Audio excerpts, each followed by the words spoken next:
Hi friends, welcome to చదువుకుందాం రండి. ఈరోజు విలియం షేక్స్పియర్ రచించిన రోమియో జూలియట్ అనే నవల గురించి చదువుకుందాం. విలియం షేక్స్పియర్ ఎంత గొప్ప రచయితో మనందరికీ తెలుసు. సో అదే క్యూరియాసిటీతో నేను కూడా రోమియో జూలియట్ అనే నవలని చదవడం స్టార్ట్ చేశాను. చదువుతున్న కొద్దిసేపటికి అర్థమైంది ఈ నవలను బేస్ చేసుకొని చాలా సినిమాలు రూపొందించాడని తెలుస్తుంది. సో ఈ నవల తెలిసిన కథ కాబట్టి మనకి కొంచెం బోర్ కొడుతున్నట్టు అనిపిస్తుంది, కానీ చివరికి కంప్లీట్ చేసేసరికి మిమ్మల్ని సాటిస్ఫై చేస్తుంది. మీకు ఓపిక ఉంటే అండ్ టైం ఉంటే ఈ నవలని ఒకసారి ట్రై చేయొచ్చని చెప్పుకోవచ్చు. లవ్ అంటే రోమియో జూలియట్ అంటే లవ్ అనేంతలా మారిపోయిందంటేనే అర్థం చేసుకోవచ్చు విలియం షేక్స్పియర్ గారు ఎంత గొప్పగా రాశారో ఈ నవలని. సో ప్యూర్లీ ఇది ఇద్దరు అమర ప్రేమికుల యొక్క ప్రేమను తెలిపే నవల. విలియం షేక్స్పియర్ 16వ శతాబ్దానికి చెందిన రచయిత.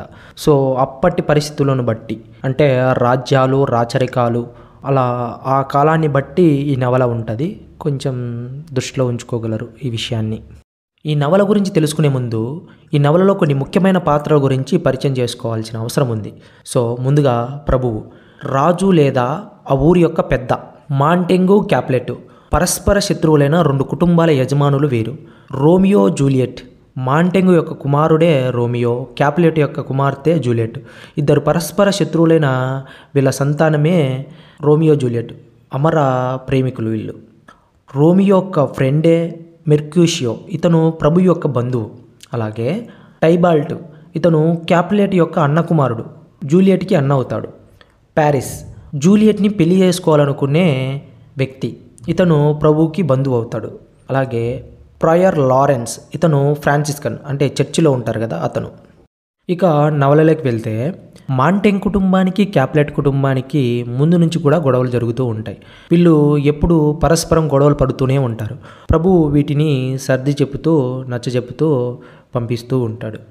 రోమియో చాలా తెలివైన వ్యక్తి అండ్ వివేకవంతుడైన మనిషి.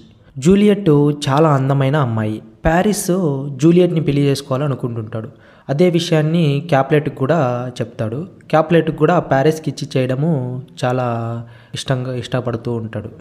క్యాప్లెట్ ఇంట్లో జరిగే ఒక ఫంక్షన్కి రోమియో అతని ఫ్రెండ్స్ బుర్కా వేసుకొని దొంగచాటుగా వెళ్తారు. అక్కడ జూలియట్ని అందానికి చూసి మంత్రముగ్ధుడైపోతాడు రోమియో.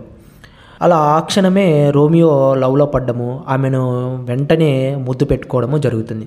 తర్వాత జూలియట్ కూడా కలుసుకొని మాట్లాడుకున్న తర్వాత ఆమె రోమియోతో లవ్లో పడిపోతుంది.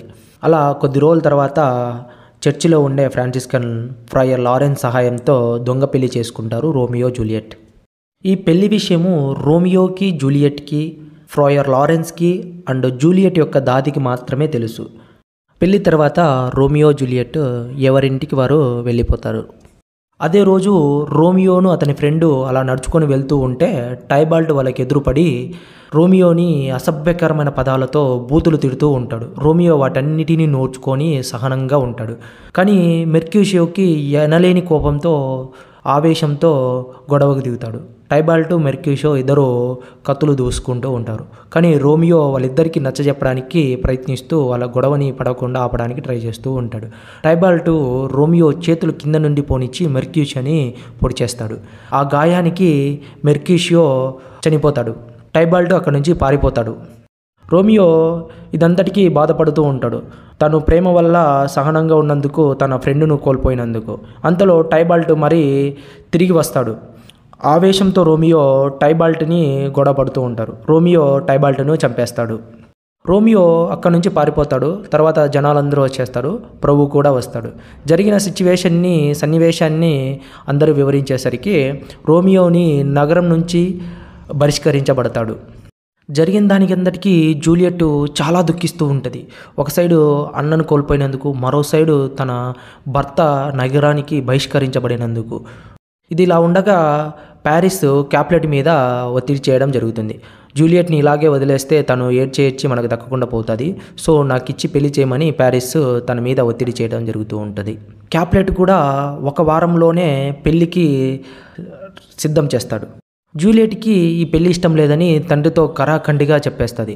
తండ్రికి జూలియట్ మీద ఎక్కడ లేని కోపం వస్తుంది. నువ్వు ఈ పెళ్లి చేసుకోకపోతే బజార్లో పోయి అడుక్కోమని ఇలా చాలా తిట్లు తిడతాడు. జూలియట్ కొద్దిసేపటికి కుదుటపడి ఫ్రాయర్ లారెన్స్ని కలవడానికి వెళ్తుంది చర్చికి. జూలియట్ తనున్న పరిస్థితి గురించి పూర్తిగా వివరిస్తుంది ఫ్రాయర్ లారెన్స్కి. అతను తన దగ్గర ఒక ఉపాయం ఉందని, అది పాటిస్తే ఈ పరిస్థితి నుంచి నువ్వు గట్టెక్కుతావని చెప్తాడు. అదేమిటంటే అతని దగ్గర ఒక మత్తు మందు ఉందని, అది తాగితే 42 గంటలు చచ్చిపోయినట్టు కనిపిస్తారు కానీ చావరు.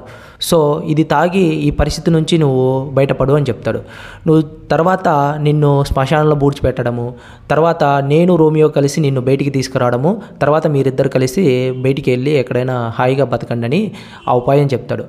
దానికి జూలియట్ అంగీకరించి ఆ మత్తుమందు తీసుకొని ఇంటికి వెళ్ళిపోతుంది. ఫ్రాయర్ లారెన్స్ అతని దగ్గర ఉన్న సేవకుడిని పిలిచి ఒక లెటర్ ఇచ్చి ఇది అత్యవసరంగా రోమియోకు చేరవేయమని చెప్తాడు. అలా సేవకుడు వెళ్ళే దారిలో అతన్ని కొందరు బంధిస్తారు. సో ఆ విధంగా రోమియోకి ఆ లెటర్ అందదు. మరోవైపు జూలియట్ మాత్రం పొద్దున పెళ్ళనంగా రాత్రి ఆ మత్తుమందును తాగేస్తుంది.